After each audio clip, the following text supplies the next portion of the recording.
Hello? Excuse me. Excuse me? Hello?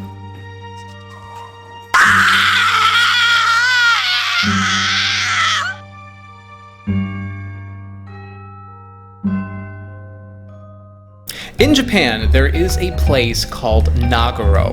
This is a nearly abandoned village located way out in one of the least visited parts of Japan. Here, there is a woman that for years has been repopulating this dead village with dolls. I heard about it originally on a top 10 scariest places around the world list, and I wanted to go out of sheer morbid curiosity. What I found was absolutely amazing. Out of all the traveling that I've done, this has to be my favorite place or really close to it. To get there, I took a train from Tokyo to Shikoku Island. Of the 4 main islands of Japan, this one rarely gets visited by tourists, and it is the least populated of these islands. After being in nothing but crowded Japanese cities for the majority of my trip so far, I was shocked when I got off at this island in order to make a transfer. This is the least visited island in Japan, and you can tell.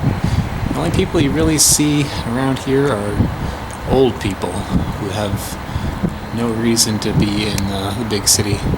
People who have just retired or were born here and did not move away for work.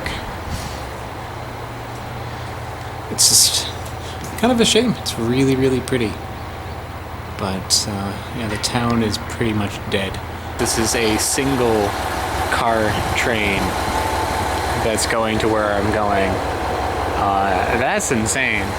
I've never seen that before. Usually, in Tokyo, the trains are a mile long and they're packed. This one is one car and there's nobody waiting for it.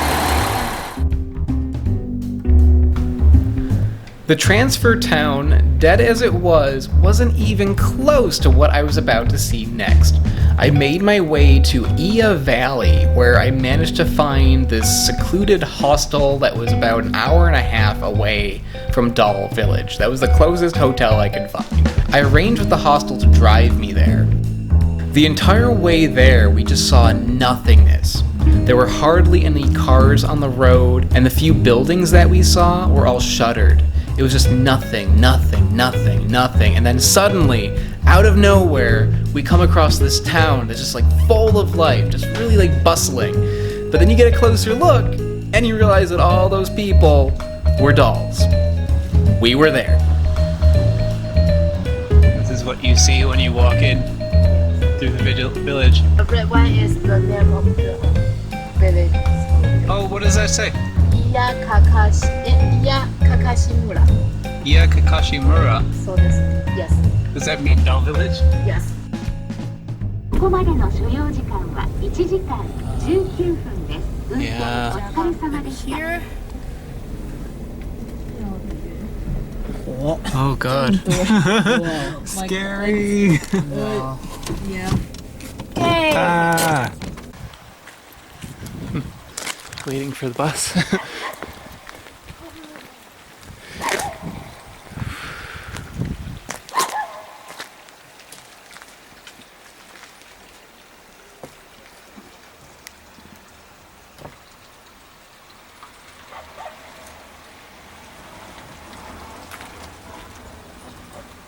Most of the people in the villages around here have moved to bigger cities to get work.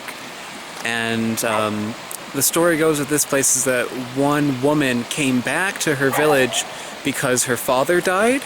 And when she got here, she realized that almost everybody moved out. It was almost entirely abandoned, except for a few older people who refused to move. So she moved here to be with, in her hometown, and to pass time, she made a doll representation of her father.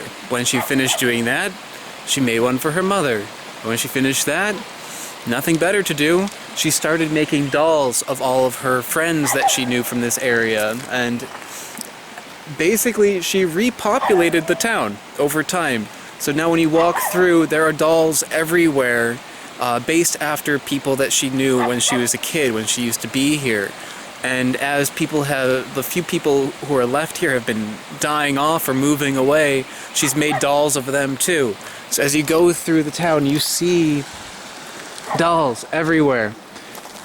And it's actually really startling. They're little doll versions of men and women who once lived here but now are gone, either moved away or who have passed away.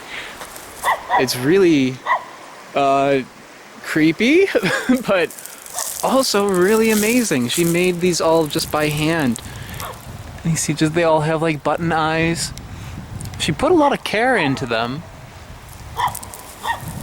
Little mouths, just using like a few basic things. She just like propped them up around the town like this.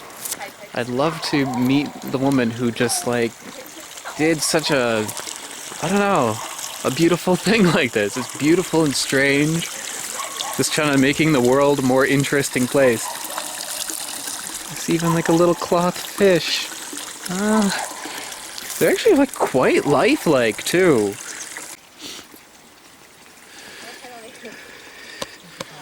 What's this guy drinking? Looks like he's got a beer.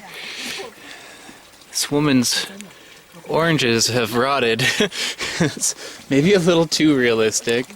This woman's got a smartphone with a shattered screen. I mean, that makes sense.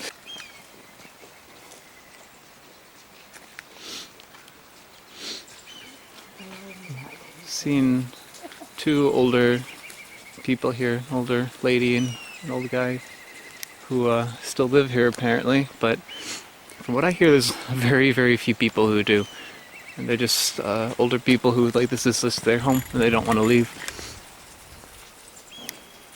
But apparently still doing yard work and working the land. This woman is going to open the door of one of the buildings for us.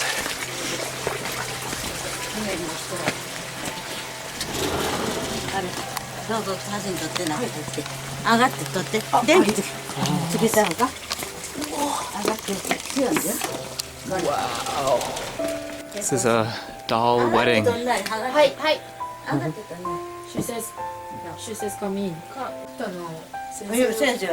先生を作ったのか。先生一人ですよ。一人だけ。一人で教えには行ってるね。教えには行ってる。アパートは川近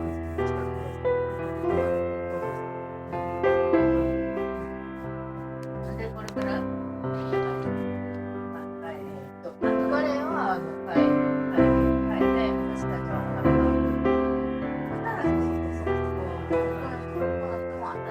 いやこの人は観光一緒に連れて。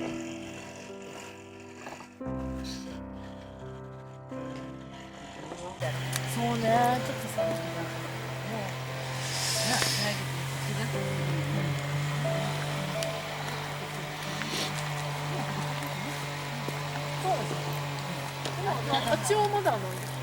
So all these ceramics here, she also made.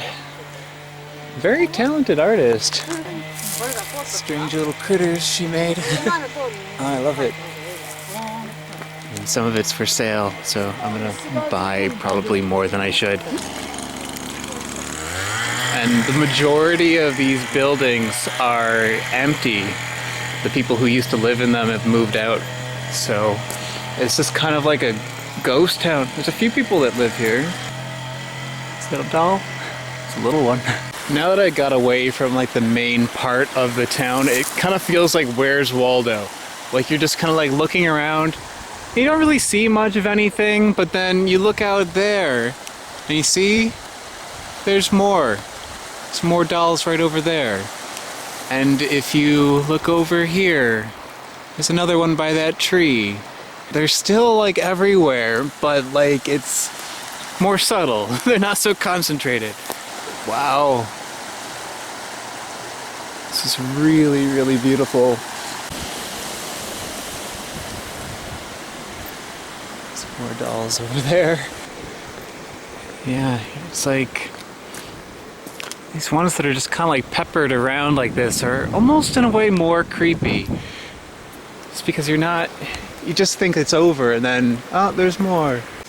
I didn't want to film it because it'd be rude, but we just like walked out this way and the woman who makes the dolls actually popped out of this room here. She's having dinner with some friends and she brought us into this building over here and showed us a little bit of like how she made the dolls. She stuffs the bodies with newspaper and uses cotton for the faces and has like kind of like a wooden cross kind of like to give it structure. And she said that the faces are the most difficult because she wants them to be like realistic looking, and you know, she has to put like very small subtleties to give it detail. So like she's like, you have to, you know, give it wrinkles if you want somebody old and little things like that. And we took a picture together. She's very nice. You know, luckily I'm with some friends that speak Japanese, so we were able to have like a little bit of a conversation. But she said originally she came here, she visited back home 15 years ago and made one to be like a scarecrow because crows were coming and eating all the crops, and it just kind of like grew from there. So really, really amazing.